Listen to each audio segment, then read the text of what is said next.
Hey guys, this is Financial Fitness, and I got a question from my sister. She's working with a lady, and the lady's trying to lose weight, and she's doing a really good job. She's lost about 15 pounds. I'm working with a couple people, and one of them's losing 1.5 pounds a week, and another good buddy of mine that y'all probably know is fasting today, and I want to encourage him as well.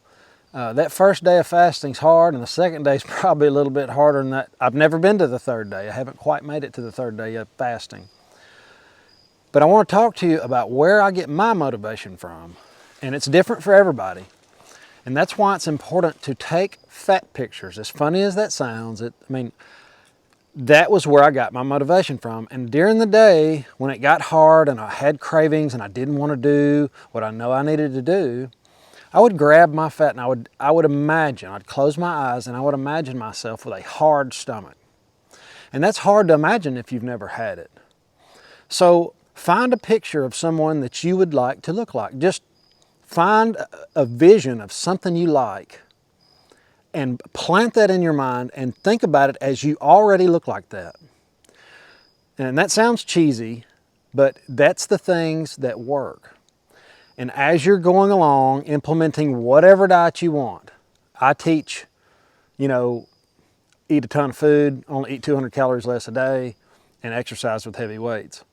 And a lot of the fitness models did the same thing, and that's why I went that way. Because, they looked the best to me, and I thought, well, that's easy. I can eat a lot of food and lift weights. But with that being said, the keto diet works good for a lot of people. The meat-only diet works good. The fasting, if you're able and capable of doing that, it will work as well. It is a tool. All these are tools, and the one that works for you is the one you can stick with. Because if you get there doing something, if you arrive at your ideal weight and you're miserable because you're not eating the things you like or whatever it may be, you're more than likely not going to stay there.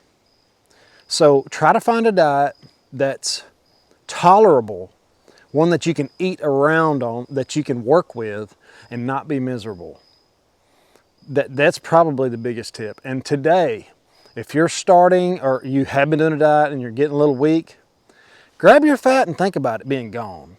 Think about, if I just eat 200 calories less or fast or whatever it is you're doing, it will shrink and you'll lose that 1.5 pounds for that week. You will do it if you stick with it, but sticking with it is the most important thing. And if you've fallen off the wagon, don't worry about it. We all fall off the wagon. It's 2 steps forward, 1 step back. Sometimes we take 2 steps back, but that doesn't change anything. We get right back on and keep going, and you're going to fall off and eat something you shouldn't have. Don't worry about that. Just take the step back, take a deep breath, and keep going.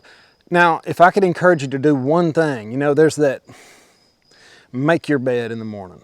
Have you ever heard that, where you get up in the morning and you make your bed, and that's the one thing that sets you on the right path for that day. It kind of keeps you accountable. It gives you that, I did that one thing. It'd be so much easier to do that next thing. So I hope y'all's diet's getting easy. I hope you're losing the weight that you want to lose. And if you want any help, leave it in the comments. There's tons of tricks out there. Butter coffee is a great trick. I learned that from Mark. I made a video, a little short one about it earlier. Butter fasting and coffee. That's good too. But butter coffee and fasting helped me. There's all kind of things that work, but the one you can stick with will work the best. I hope y'all have an awesome day. This is Chris with Financial Fitness. Hit the like button, subscribe. I will see you tomorrow.